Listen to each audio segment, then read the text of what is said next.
del Observatorio de Universidades. Hoy vamos a presentar la encuesta de condiciones de vida del sector universitario, un esfuerzo pues llevado a cabo por el Observatorio de Universidades, a cuyo cargo estará la presentación por parte de los sociólogos Carlos Meléndez Pereira y Yelena Salazar Vidal.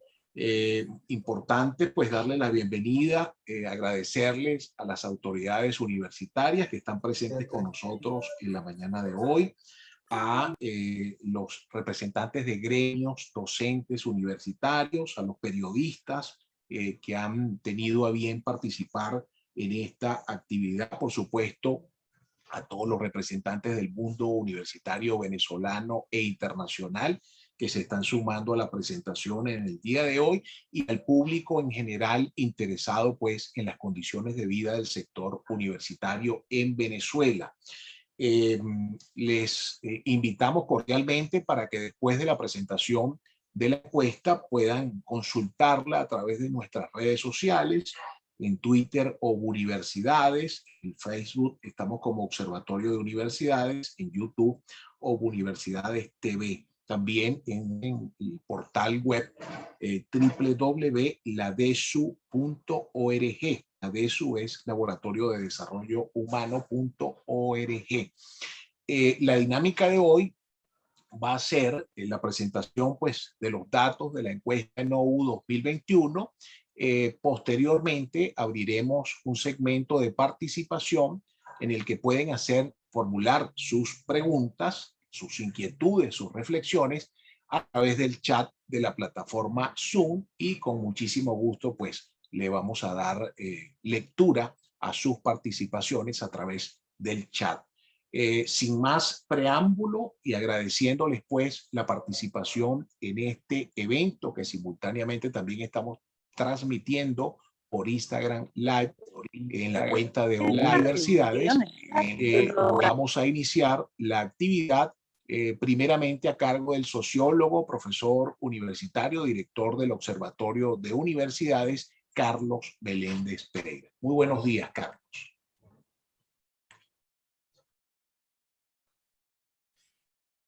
Muy buenos días, Piero, a ti y a todos y todas los presentes en la presentación de la encuesta del Observatorio de Universidades sobre las condiciones de vida de la población universitaria en Venezuela, que es un esfuerzo sostenido que el Observatorio de Universidades ha venido haciendo desde el 2018, comenzando sus estudios sobre las condiciones de vida de la población universitaria en Lara, en la entidad larense. Lo mismo hicimos en el 2019 para monitorear lo que estaba pasando en términos de calidad de vida de la población universitaria.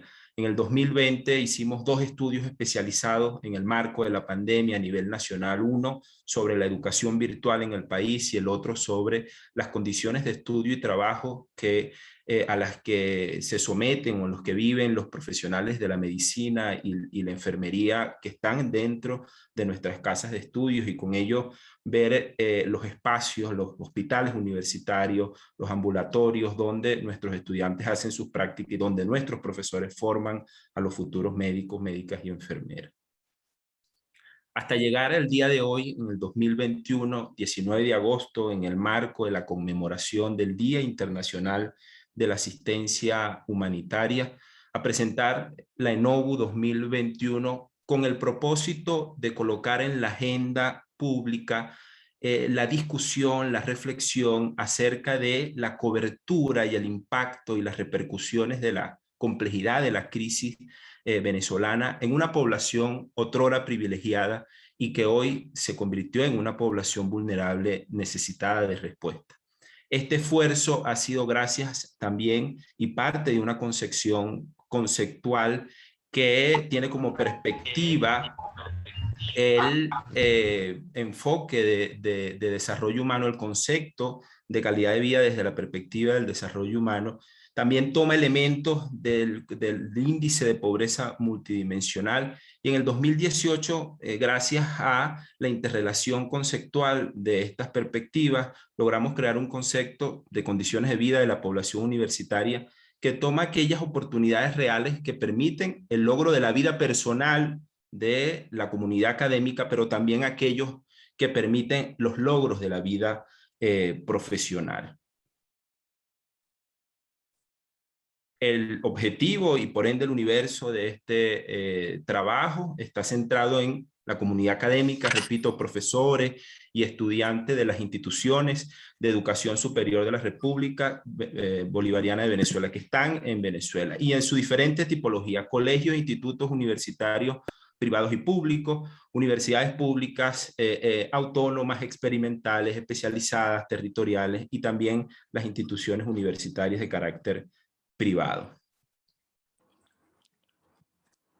La estructura de la encuesta está conformada por 9 secciones: características generales, salud, transporte, seguridad, alimentación, condiciones de estudio y trabajo, servicios públicos, condiciones económicas y bienestar psicológico.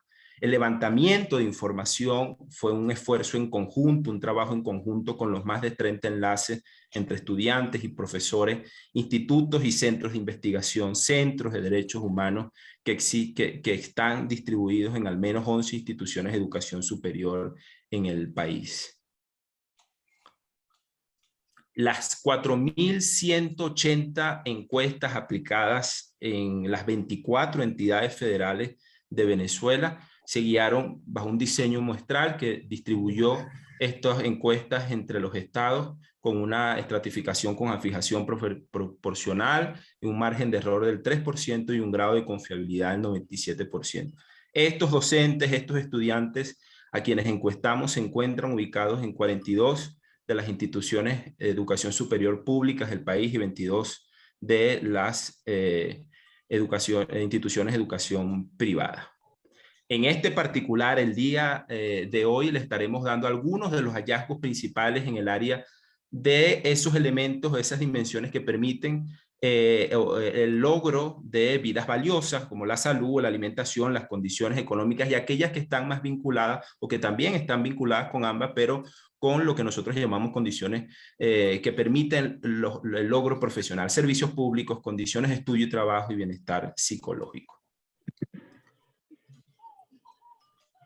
Analizar las condiciones de salud en el marco de la pandemia nos llevó a priorizar sobre algunos indicadores de carácter epidemiológico. El primero que mostramos en esta presentación es el hecho de que 88% de los docentes universitarios de Venezuela y el 95% de sus estudiantes no se han vacunado. Mientras que en México, Ecuador, Colombia, Chile, se anunció la incorporación de los trabajadores universitarios entre febrero y abril, y ya en mayo y junio se fueron incorporando masivamente los trabajadores, los universitarios, para ser vacunados. En Venezuela, el 30 de julio, el gobierno nacional anunció la incorporación de los docentes y hasta el día de hoy no hemos tenido reporte de los avances de esa incorporación. En cuanto al padecimiento de la enfermedad, el 13% de los profesores y el 17% de los estudiantes universitarios nos manifestó haber sufrido de la COVID. La prevalencia es mayor en el grupo de profesores entre los años de 25 y 39 años, llega al 20%. Y las regiones más afectadas por la COVID fueron la región central, un 19%, y la región Guayana, un 17%. ¿Y cómo se atendieron los docentes y los estudiantes universitarios? En relación a los docentes universitarios, 22% no fue atendido, los estudiantes 27% no fue atendido, 3 de cada 10 profesores se atendió en el hogar y 4 de cada 10 estudiantes fue atendido en el hogar. Otro de los indicadores importantes en términos epidemiológicos para saber la capacidad de diagnóstico que ha tenido y de prevención que tuvo el gobierno y que se ha tenido en general alrededor de la enfermedad es las pruebas realizadas. Al respecto, 78% de los profesores y 79% de los estudiantes nos manifestó no haberse realizado ningún tipo de prueba. La deficiencia de pruebas realizadas, además del hecho de que muchos de los estudiantes y profesores, una parte importante, no fue atendido en el hogar, también es una evidencia más de lo que ha existido y de las que han mostrado en el país para mostrar el subregistro que tienen las cifras oficiales a nivel nacional.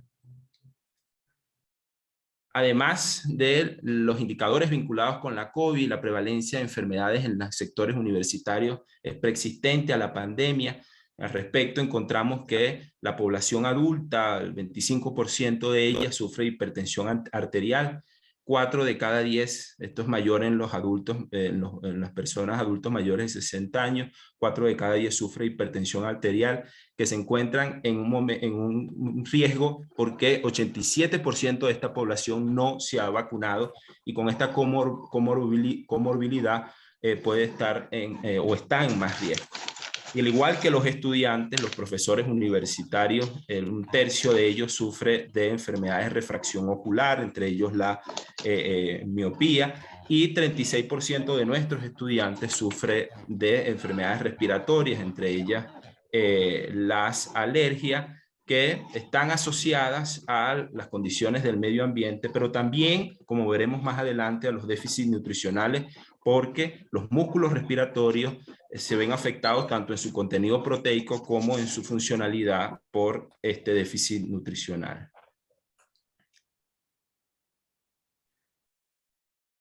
Esta prevalencia de enfermedades que es importante resaltar es mayor en todos los casos, exceptuando la hipertensión arterial y la diabetes en las mujeres. Entre ellas, las mujeres sufren más de lesiones de cervicales, tiroides, enfermedades crónicas degenerativas. Esta importante prevalencia es agravada por el colapso de atención y prevención en salud. Al respecto, 93% de nuestros docentes nos dijo que tiene dificultades para adquirir sus medicamentos y 43% tiene entre 1 y 3 años que no se hace un examen médico o chequeo de rutina. Imaginemos esos estudiantes y profesores que tienen entre 1 y 3 años que no se cambian sus lentes. Imaginemos a todas las mujeres que tienen entre 1 y 3 años que no han podido ir a su chequeo frecuente en el ginecólogo y que se colocan en riesgo de sufrir cáncer de cuello uterino, cáncer de seno, entre otras patologías. Ante esta realidad, y aquí un elemento característico propio de los contextos humanitarios, ¿qué han hecho los profesores y estudiantes? Bueno, aplicar estrategias de afrontamiento para poder cubrir sus gastos de salud. El 59% ha tenido que recurrir a la venta o intercambio de bienes personales para poder hacerlo, y el 49% lo hace porque recibe o recibe ayudas o contribuciones de familiares o conocidos.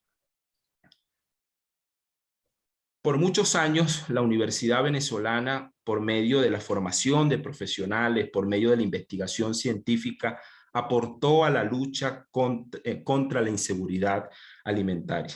En este siglo XXI, lamentablemente, la inseguridad alimentaria se instaló intramuros. 33% de los docentes universitarios venezolanos realizan menos de 3 comidas al día. Este porcentaje es mayor en los docentes de la región nororiental, casi la mitad, 48% realiza menos de 3 comidas al día. Además de la cantidad de alimentos hechos diariamente, en la ENOVU 2021 medimos la percepción en torno a la alimentación en la pandemia. El 50% de los profesores y el 21% de los estudiantes nos dijo que es peor en relación al 2020. Y el resto se ubica en que se mantuvo igual y en un contexto de progresiva aumento de la inseguridad alimentaria. Esto no es indicador positivo, todo lo contrario. Como veremos a lo largo de la presentación, los profesores de Nororiente y de Guayana y los estudiantes de Nororiente y de Guayana están por encima de la media nacional, 66% para Nororiente y 62% para la región Guayana. Nos dijo que se alimenta peor que el 2020. Como sucede o como suele suceder en las poblaciones vulnerables de los países de ingresos bajos, en este particular, pero los más vulnerables, los académicos venezolanos, pueden permitirse una dieta suficiente en energía, pero no pueden permitirse una dieta adecuada y mucho menos saludable. Entre las fuentes de energía, como lo podamos ver en la gráfica, los procesados, es decir, los carbohidratos, en el caso de los estudiantes,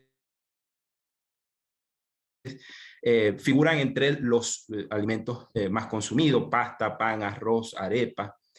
En contraposición de eso, o bueno, mejor dicho, dentro del grupo de las fuentes de energía, los procesados son los que más se consumen. En segundo lugar, los ultraprocesados. Y en tercer lugar, los naturales. Como repito, los más comunes son el pan, el arroz, la pasta y arepa.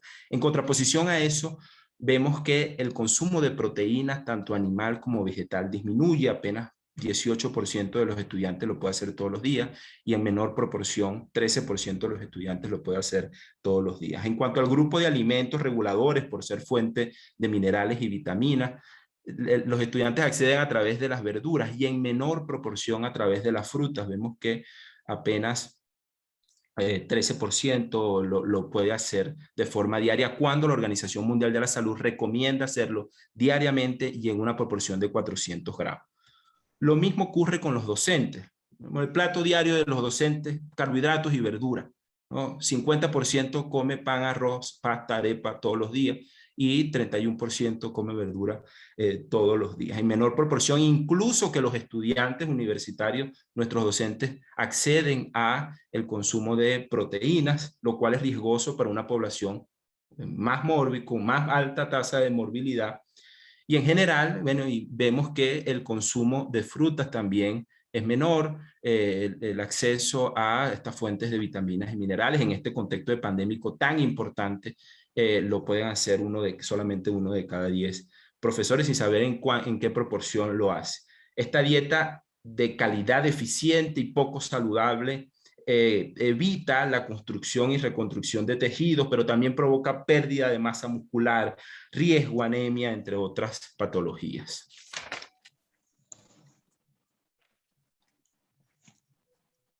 ¿Cómo y qué ha pasado también? Y otro elemento característico, indicador del impacto del contexto humanitario en las universidades: ¿qué hacen los profesores y estudiantes para alimentarse? Aplicar estrategias de afrontamientos con distintos niveles de severidad. Por ejemplo, 56% de los profesores ha tenido que intercambiar bienes personales para poder comprar comida. La mitad de los estudiantes también lo ha tenido que hacer, y 86% de nuestros profesores han tenido que reducir las porciones, igualmente el 70% de nuestros estudiantes. ¿Y cómo hacía, por qué este cambio progresivo? Elementos para reflexionar y para interpretar esta situación. ¿Cómo hacían los docentes para obtener los ingresos o para adquirir los alimentos antes? Que es uno de los indicadores que las metodologías en contextos humanitarios utilizan. ¿Qué hacían antes? Bueno, acudían a la alimentación a través de su salario, y a la salud a través de la protección que le brindaban, en el caso de las públicas, los institutos de previsión social. Porque, bueno, un profesor en el 2001, titular de dedicación exclusiva, ganaba alrededor de $2.400. Bueno, esto cambió a partir del 2013 y abruptamente, y vimos que llegamos al 2021, que ha generado que 7 de cada 10 profesores tengan que realizar otro trabajo de forma independiente para obtener otros ingresos.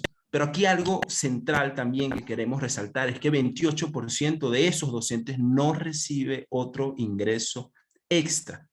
La respuesta del Estado ante esta situación en el sector universitario, vemos que ha excluido al 68%. La política bandera de transferencia de dinero a través de los bonos públicos solamente cubre el 32%, o solamente es recibida por el 32% de los docentes. Más bien tenemos un 25% que recibe apoyo de familiares o amigos en el exterior.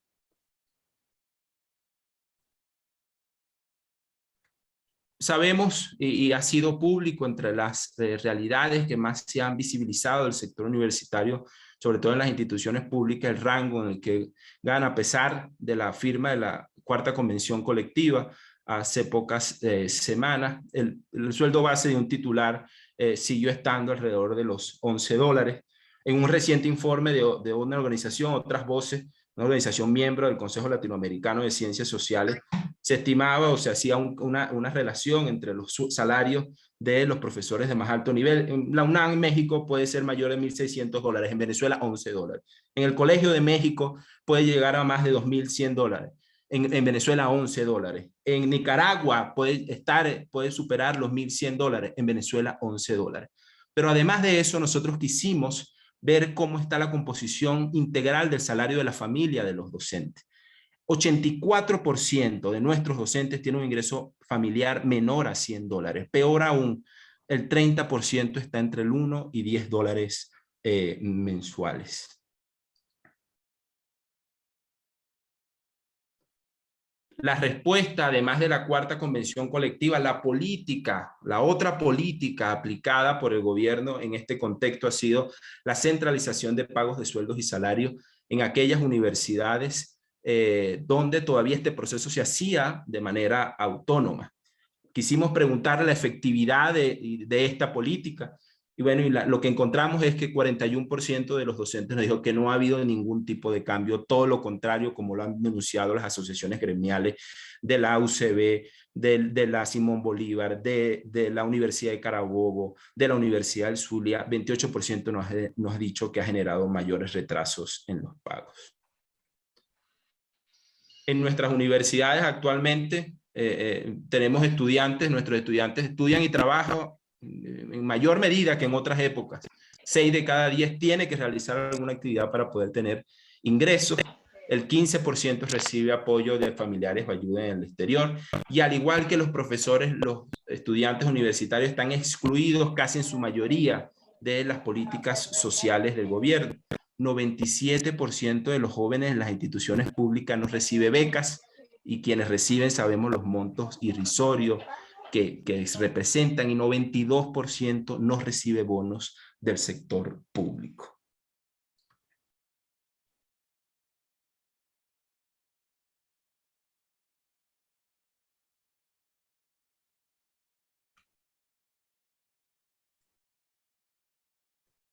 Ok, adelante.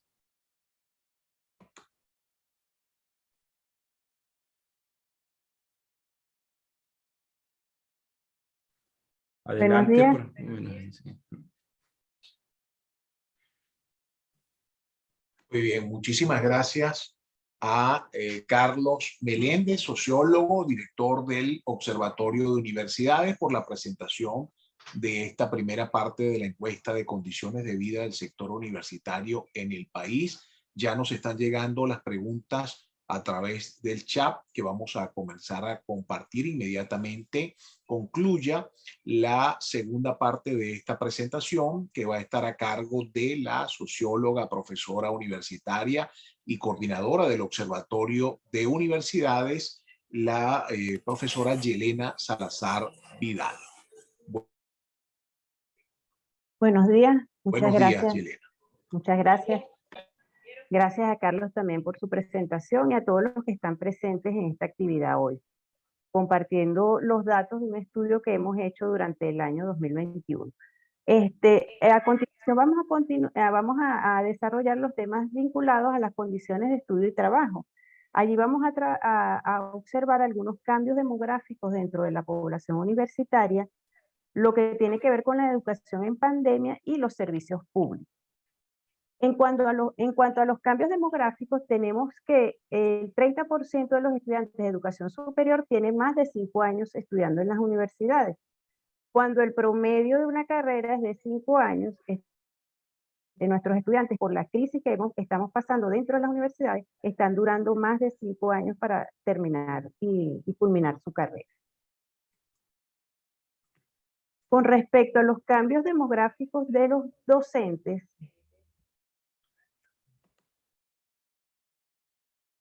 que la tenemos a continuación. Sí, momento. Un momento que se quedó la presentación.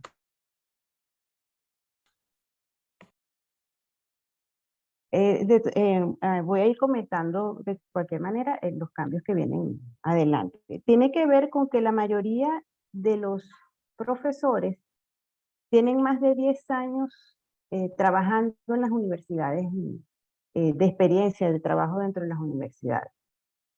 Y tenemos un porcentaje de 20% que tiene más de 25 años. Vamos a observarlo allá. Ahí está. Vemos en la barra que dice 19%, de ahí en adelante tienen más de 10 años trabajando en las universidades y un 20% más de 25 años. La edad promedio es de 52 años.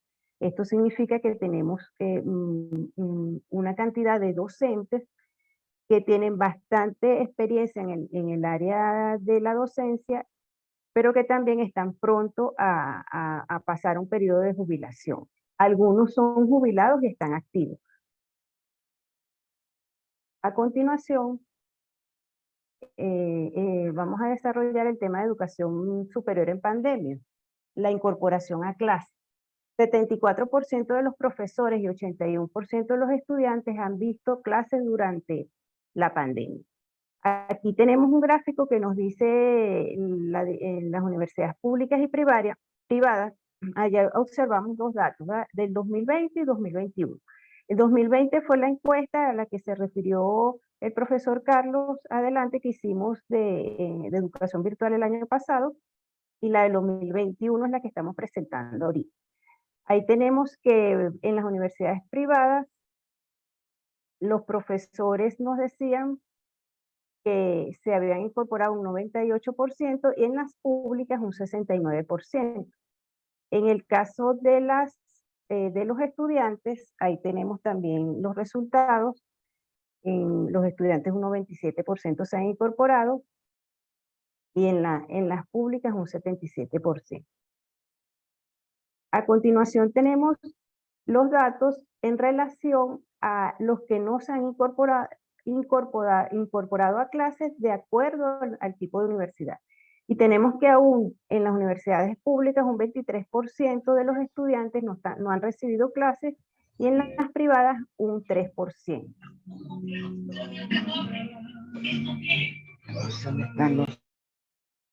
A continuación, entonces vamos a hablar un poco de los recursos tecnológicos con que se cuenta.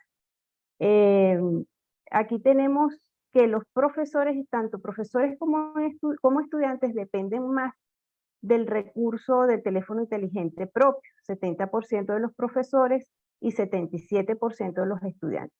Cuando revisamos la disponibilidad de computadoras, a nivel de las computadoras portátiles, 55% de los profesores no tienen computadoras portátiles y 54% de los estudiantes tampoco cuentan con este recurso. En cuanto a lo que es la computadora de escritorio, 81% de los profesores no cuentan con la computadora de uso individual de escritorio y 83% de los estudiantes tampoco. Esto nos dice un poco el tipo de carencias que se tiene a nivel de tecnológico para desarrollar las clases dentro de nuestras casas. También revisamos un poco la política. Una de las políticas que desarrolló el gobierno durante la pandemia fue la asignación de unas tabletas. Aquí tenemos que 55% de los profesores se les fue entregadas esas tabletas. Sin embargo, 55% de esos docentes que las recibieron nos decían que nunca les funcionó para impartir clases. En el caso de los estudiantes, 99% no recibió ningún equipo. Esto de alguna manera nos dice que la deficiencia de recursos tecnológicos persiste, porque no se pudo solventar con esa política. Con respecto a las herramientas y plataformas más utilizadas, ahí vemos el año 2020 y el año 2021, las plataformas, las herramientas que más se utilizan están asociadas al recurso tecnológico que estamos utilizando. Por eso vemos allí que los profesores en el año 2021, 59% usa el WhatsApp, 52% el correo electrónico, y de ahí van bajando los porcentajes en el uso de otras tecnologías. Allí vemos como lo de la plataforma de la universidad se usa un 25%, y esto es importante porque en tanto en universidades públicas como privadas el porcentaje es bajo. Y esto está asociado, en el caso de las universidades públicas, a la actualización de la tecnológica de esas plataformas o a la falta de equipos para mantenerlas activas. Y en el caso de las universidades privadas se asocia también a a la inestabilidad de los servicios que están asociados, valga la redundancia, a dar las clases por esta vía, es decir, la electricidad y la internet. A continuación, tenemos el servicio de internet, cómo estamos usando el servicio de internet. Para el 83%, tanto de profesores como de estudiantes, su conexión a internet es de regular a mal. Aquí tenemos también la comparación de los profesores del año 2020 y 2021, pero no hay mucha diferencia en cuanto a cómo se accede. El 46% accede a través de CanTV ABA, 46% también utiliza datos móviles y en menor medida se utilizan los proveedores privados. Es importante aquí resaltar también el uso de datos móviles porque es una recarga al presupuesto familiar, porque la recarga de datos es costosa.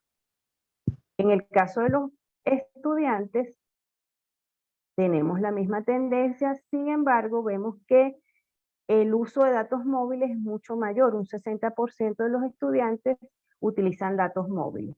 Entonces, imagínense un hogar donde se es profesor universitario y tenemos hijos estudiando en universidades, el gasto en acceder a internet es bastante elevado. A continuación tenemos el servicio de electricidad,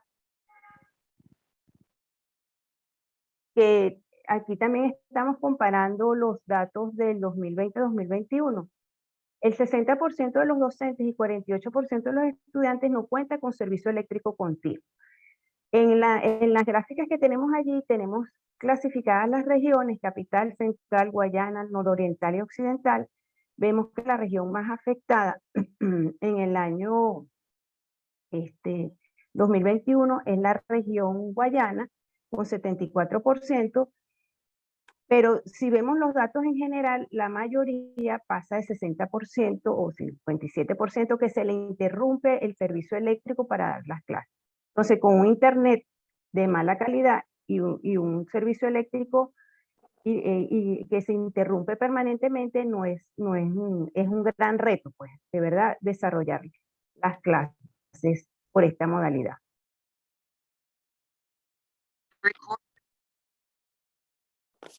A continuación, tenemos los otros servicios públicos que se asocian.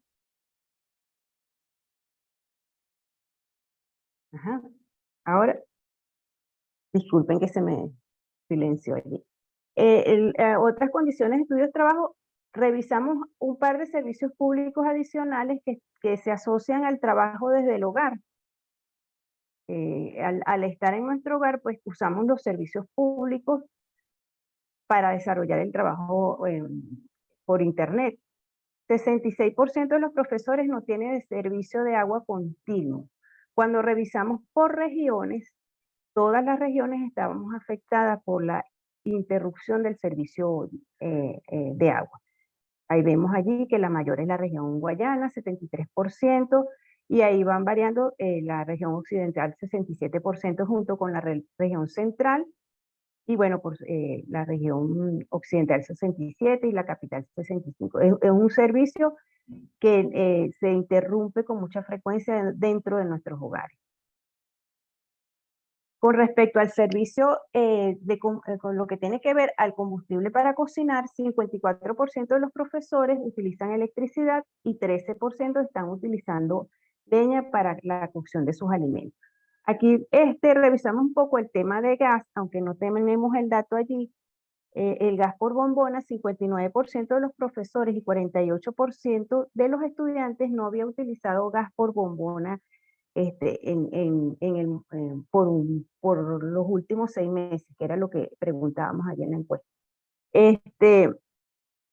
Y vemos allí el uso de la cocción por leña, cómo se están utilizando en todas las regiones. En la región capital es más alta que el promedio, es un 15% la utilización de leña para cocinar.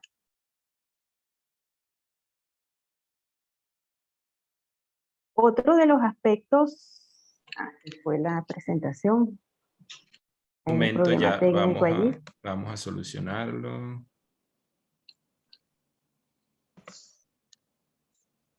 Acá para hacer un resumen de los servicios públicos, vemos cómo la deficiencia de los servicios públicos dentro de los hogares, tanto de profesores y estudiantes, hace un recargo de trabajo, no solamente en el tema del trabajo que tienes que desempeñar a diario, sino el trabajo dentro del hogar para poder abastecerse de lo que es en el caso que cocinen con leña, o en el caso de la compra de bombonas, o en los casos, por ejemplo, de recolección de agua a los horarios que nos llega el agua a nuestros hogares. Seguidamente trabajamos con el tema de bienestar psicológico, que para efectos del concepto que nosotros manejamos de calidad de vida y de condiciones de vida para una población, en este caso la población universitaria, consideramos importante conocer algunos aspectos que se relacionaban a cómo nos habíamos sentido durante la pandemia. Bueno, los datos no los estamos viendo. Ah, bueno, aquí están. 46% de los profesores manifestaba que se sentía frustrado. En los adultos mayores revisamos un poco cómo se sentían. Un 46% sentía tristeza y desesperanza, un 75%.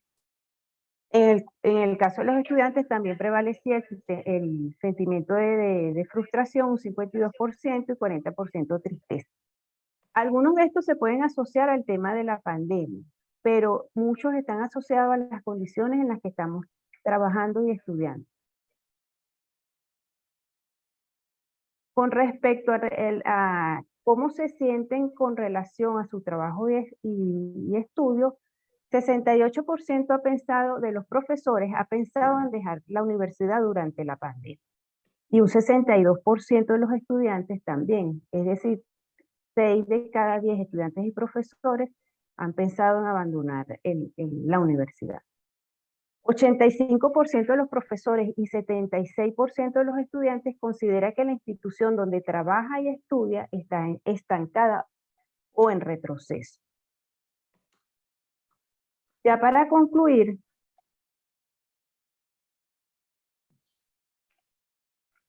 tenemos la primera conclusión que sacamos de todo este trabajo es que la situación humanitaria en Venezuela se ha transversalizado en nuestras instituciones de educación superior. Hay unos funcionamientos básicos como son la salud y la alimentación que están siendo vulnerados y por supuesto todos los derechos más complejos que tienen que ver con la participación y la libertad para toma de decisiones también están siendo afectados con este esquema, con esta crisis que estamos viviendo dentro del país. Se han profundizado riesgos y vulnerabilidades. Hay una ausencia de un plan de vacunación contra el COVID en la población universitaria, que aunque recientemente se anunció uno, no se tienen datos ni procedimientos de cómo se va a realizar. Hay un esto nos permitió evidenciar un subregistro de casos de contagio de COVID en Venezuela. No hay un sistema de salud pública o seguridad social que responda a la atención de la salud de los profesores y estudiantes. Las poblaciones más vulnerables, como los adultos mayores, están corriendo riesgos por sus enfermedades crónicas como la hipertensión, se están alimentando peor y tienen menores ingresos y corren mayores riesgos de contagiarse de COVID. La siguiente.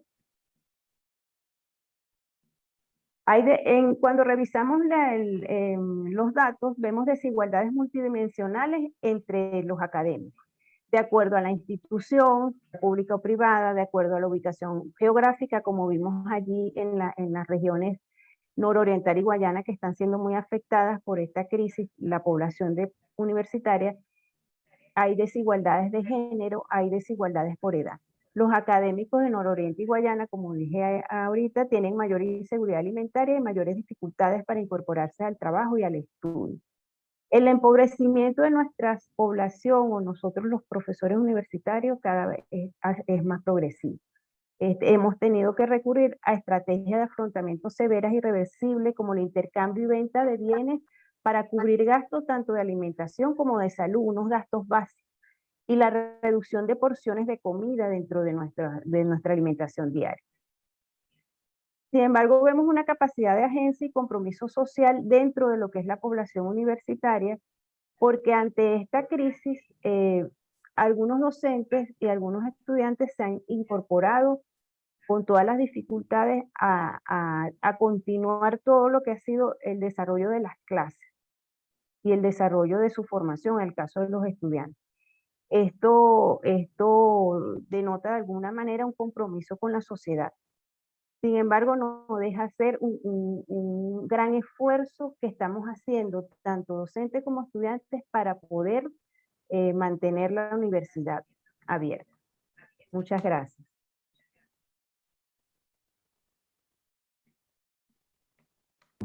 Muchísimas gracias a la socióloga, profesora universitaria Yelena Salazar, y también, por supuesto, a Carlos Meléndez por esta magnífica presentación de la encuesta de condiciones de vida del sector universitario en Venezuela en OU 2021. Ha llegado entonces el momento de abrir el segmento de preguntas a través del chat. Voy a comenzar a leer algunas de ellas para que, por favor, tanto Carlos como Yelena vayan tomando nota y en bloque, pues, respondiendo a las inquietudes de nuestros participantes, a quienes agradecemos muchísimo la atención dispensada a esta presentación, que, bueno, nos ofrece un panorama bastante profundo acerca del sector universitario en Venezuela. Comenzamos con las interrogantes.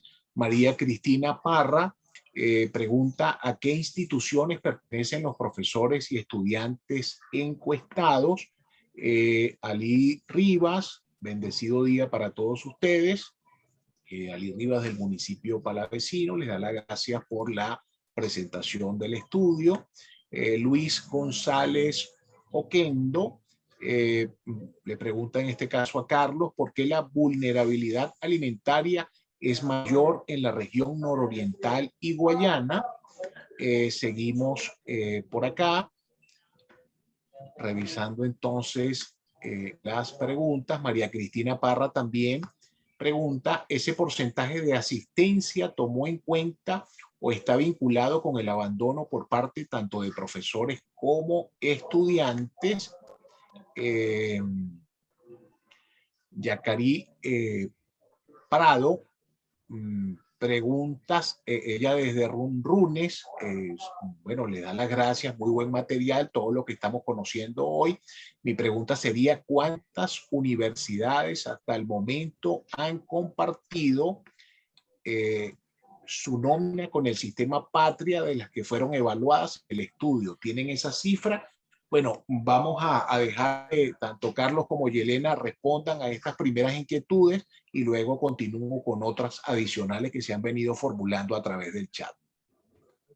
Entonces, adelante, Carlos y Yelena. Muchas gracias y saludo a la profesora María Cristina Parra, investigadora en el área de sociología de la universidad, y a mi profesor también, Luis Oquendo. Las instituciones que encuestamos pertenecen a las distintas tipologías. Hay universidades territoriales, hay universidades experimentales, hay universidades especializadas en las distintas regiones del país, como hay también colegios e institutos universitarios que decidieron participar dentro de la encuesta.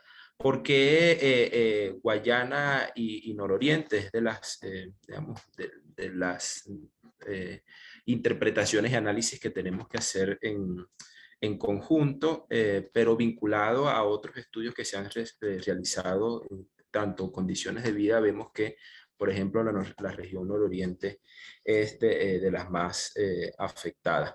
A Yacari no tenemos, no hay información, lamentablemente no hay información sobre vinculada, bueno, a la totalidad de personas que han sido incorporadas para el pago de sueldos y salarios en el sistema Patria. Sabemos que la decisión se tomó casi por vía redes sociales, se le mandó el comunicado, se les pidió a los jefes de departamento o se responsabilizó a los jefes de departamento para que pudiesen o para que tuviesen que entregar las nóminas o las maquetas de nómina a las universidades, pero algunas de las que la manejaban de forma autónoma, la UCLA en Lara, la UNEXPO también, la Universidad de Carabobo, tuvieron que entregar esta información. Allí hay otra pregunta. ¿Los datos son a niveles nacionales? Sí, son todos a nivel del país. Y allí con lo del sistema patria también cabe resaltar que en un inicio, que fue uno de los problemas también que tiene que ver con el retardo de los pagos, es que en el paso de los datos al sistema patria, suponemos que fue eso, quedaron varios profesores por fuera en distintas universidades que después tuvo que irse poco a poco regularizando sus pagos. Para la gente que no es del área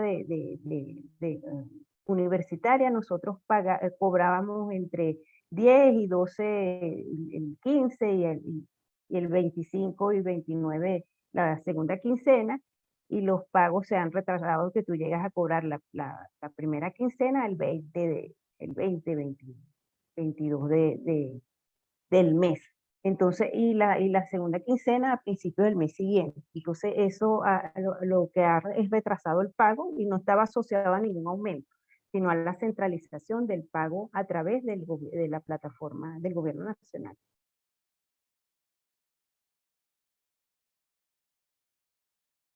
Muy bien, continuamos entonces con otras interrogantes, también para que vayan tomando nota Carlos y Elena. Ana Rodríguez, ¿se sabe la cifra de profesores que emigraron? Andrés Martínez, ¿hay algún dato sobre deserción?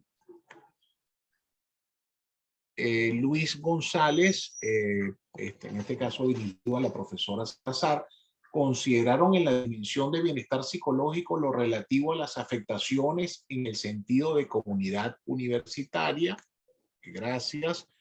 María Victoria Fermín, de efecto Cocuyo, cuando indican que 23% de los estudiantes en las universidades públicas no ha recibido clases en pandemia, es porque no pudieron acceder a las clases debido a la conectividad y o equipos. ¿Por qué no pudo haber comunicación con el profesor? ¿O es por desertaron? Pregunta María Victoria de Efecto Cocuyo. Gabriel Colazante, buenos días. ¿Podrían repetir desde cuándo estará disponible el estudio en su página web? Gracias. Juana Valenzuela, saludos, gracias profe por presentar esta información sobre la situación universitaria. Marisela Valera, consideran, a ver, disculpen ustedes, ¿consideran ustedes que están dadas las condiciones para seguir aplicando la educación virtual o volver a la actividad presencial? Entonces dejo de nuevo tanto a Yelena como a Carlos para responder a estas inquietudes. No tenemos cifras de deserción, de migración de profesores. En el ámbito en el que nos encontramos también hay una importante censura de información.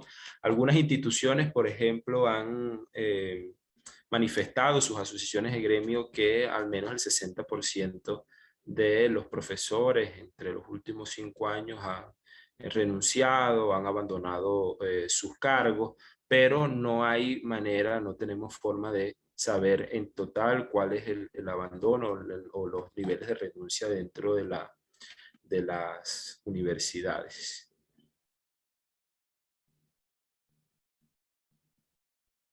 Allí con la pregunta del 23% que no ha recibido clase, esa contestaron que están activos.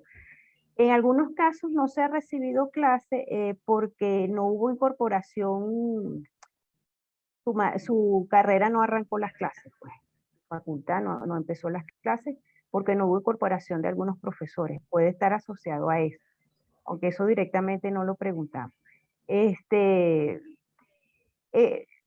Con respecto a si los que no han recibido clase estaba asociado a la falta de equipos, Eso no, digamos, no lo preguntamos directamente, pero sí uno observa como docente que muchos estudiantes se tuvieron que retirar por las dificultades que tenían para acceder a Internet o por la carencia de equipos adecuados para poder desarrollar las clases. Entonces, aunque no lo preguntamos directamente, sí está asociado en algunos casos a la tecnología y en algunos casos a que no todos los docentes se incorporaron a las clases. Hay otra realidad con respecto a eso, que muchos, como vimos, de nuestros estudiantes han tenido que realizar una actividad para apoyar a nivel de ingreso a su familia, y encontramos que los horarios, por lo menos las clases asíncronas, chocaban con los horarios de su universidad, y bueno, no pudieron acceder, no podían estar presentes dentro de las actividades de enseñanza y aprendizaje. Ahí también hay otra cuestión que tiene que estar asociada, que algunas universidades, no todas las materias se podían desarrollar de manera virtual. Y en algunas hicieron algunas estrategias que estaban asociadas a desarrollar las actividades que podían hacerse de manera virtual y dejar un grupo de materias más vinculadas a laboratorios y prácticas para cuando empezaran las clases presenciales. También este es otra de las causas que afectan la no incorporación.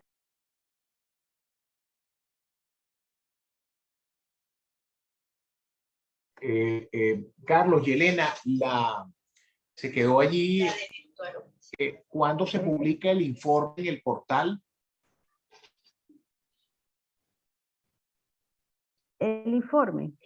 La Sí, presentación la vamos a publicar, ya se puede publicar, yo creo que ya. Sí, Mañana hoy se debe estar envía la la información presentación. de la presentación, y en las próximas semanas estaremos publicando el informe en nuestra página web. Allí hay una pregunta. Si estamos preparados para las clases virtuales o presenciales. Ese es interesante porque, bueno, las clases virtuales es lo que le estamos presentando ahorita, todas las debilidades que tenemos para asumirlas. Las clases presenciales ya tenían dificultades para desarrollarse antes de la pandemia. O sea, ya teníamos no teníamos presupuesto para vigilancia, para lo que era mantenimiento y limpieza, para trasladarnos a las universidades. Entonces, las clases presenciales no dependen solo de la existencia de la pandemia, sino de la crisis que estamos viviendo.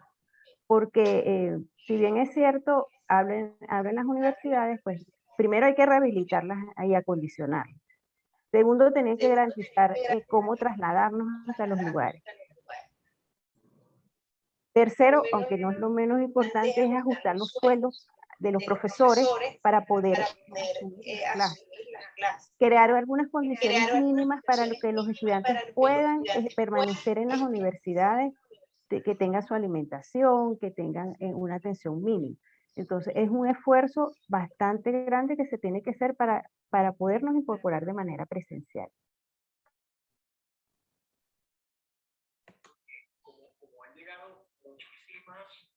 Disculpen, como han llegado muchísimas preguntas, voy a leerles una mayor cantidad de ellas y tratar digamos, de tomar nota para que puedan responder ya en esta última ronda de interrogantes. Humberto Rojas, ¿tuvieron alguna información sobre el acceso a algún tipo de servicio de salud a través de los institutos de prevención IPP o el CISMEU? Es una primera. María Cristina Parra, ¿cuál fue la distribución por edad y por género? Nelly Cuenca, excelente presentación. A ver, se me fue. Excelente presentación. Felicitaciones al equipo investigador, especialmente al profesor Carlos Meléndez y Elena Salazar. Con base a los resultados de ese estudio, los universitarios disponemos de una buena base para diseñar estrategias para responder a esa tragedia universitaria. Noemí Villasmil, ¿cómo podemos tener el estudio? Muy buen estudio. Janet Simancas, Los resultados reflejan la realidad de los profesores y estudiantes de las distintas universidades del país. Muy buen trabajo, una gran labor y esfuerzo de los investigadores responsables. Felicitaciones. Carla Flores también envía saludos. Cecilia Garmendia, excelentes disertaciones tomando en cuenta la realidad del país. Luis González, también felicitaciones. Aplauso para el Observatorio de Universidades. Bueno, vamos a revisar por acá. Muchas felicitaciones de parte de las personas que han estado atentas a la presentación. María Victoria Fermín, de Efecto Cocuyo, tengo otra consulta. De los 4.180 encuestados, ¿cuántos son profesores y cuántos son estudiantes? ¿Cuántos hombres y cuántas son mujeres? Bueno, lamentablemente por razones de tiempo, con esta pregunta, esta última pregunta de Yacarí Prado, ¿se pudo contabilizar el número de profesores y estudiantes fallecidos por COVID-19? ¿Se podría conocer en una próxima investigación? Bueno, tiene la palabra de nuevo Carlos y Elena. Con respecto, sí, te dimos la posibilidad de medir los docentes que por algún problema de salud han acudido al IPP en los últimos 12 meses y solamente 8% de los docentes universitarios de las instituciones públicas que tienen institutos de previsión social lo pudieron realizar. Sobre la cantidad de fallecidos por COVID, no tenemos la posibilidad de hacerlo. En el monitoreo de medios que también llevamos en el Observatorio de Prensa, identificamos que algunas asociaciones gremiales como APUS y APUCB, APUC informaron un total de 30 fallecidos en apenas 2 meses, entre marzo y abril, si mal no recuerdo. Los datos sobre la distribución por edad y por género y la cantidad de encuestados docentes y estudiantes también lo vamos a entregar en el informe. En cuanto al género, trabajamos con hombres, mujeres y aquellas personas que no se sintieron identificadas, digamos, en estos dos géneros. Y bueno, y los grupos etarios también entregaremos la información a través del informe.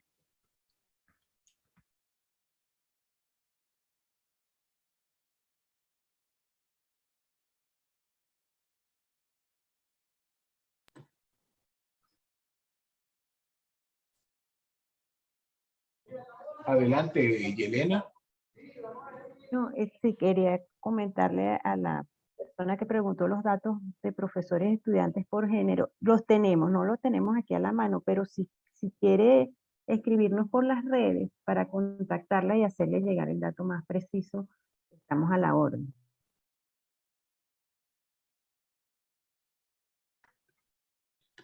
Bueno, de esta manera pues damos por concluida la presentación de esta encuesta de condiciones de vida del sector universitario a cargo del Observatorio de Universidades, representado por Carlos Meléndez Pereira y por Yelena Salazar Vidal. Bueno, queremos agradecerle muchísimo a las autoridades universitarias, a los representantes de gremios, a los universitarios y al público en general, por supuesto a los periodistas que se han hecho presentes en esta actividad, que recordemos va a estar a disposición en el portal de ladesu.org y en las redes sociales del Observatorio de Universidades, tanto en Instagram como en Twitter y en Facebook. También el canal de YouTube OBU Universidades TV. No nos queda más que agradecerles infinitamente la atención dispensada al estudio, la divulgación, el utilizar estos datos para efectivamente poder mejorar, poder posicionar el tema universitario del país y que efectivamente pues se produzcan las respuestas en el ámbito de las políticas públicas y específicamente en el ámbito de las políticas universitarias del país para dar respuesta a todos estos datos interesantes y sugerentes que nos ha brindado el estudio. De nuestra parte, pues, muchísimas gracias, Carlos y Elena, para la despedida. Muchas gracias a los presentes, muchas gracias a los medios de comunicación, a los profesores y estudiantes que estuvieron presentes. Y bueno, a la orden desde el observatorio para cualquier información y para cualquier actividad que crean pertinente hacer en pro de la defensa de los derechos de los universitarios. Además de agradecer a todos los que están presentes, autoridades, periodistas, profesores, quiero hacer un especial agradecimiento a los enlaces regionales, profesores y estudiantes en todo el territorio nacional, que de verdad gracias a ellos pues fue un gran esfuerzo que hicieron en la aplicación de las encuestas. También decirles, allí le coloqué, me estaban preguntando por la página web, donde pueden conseguir el informe y la presentación que tenemos acá, que vieron hoy.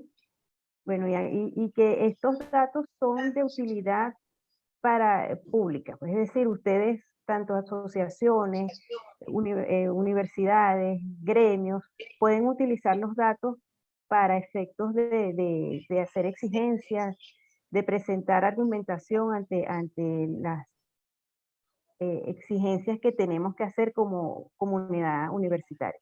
Muchas gracias a todos por estar aquí y acompañarnos en esta actividad. Bueno, de nuevo reiterarle nuestro agradecimiento y que pasen un resto de jornada muy feliz. Muy buenos días para todas y para todos.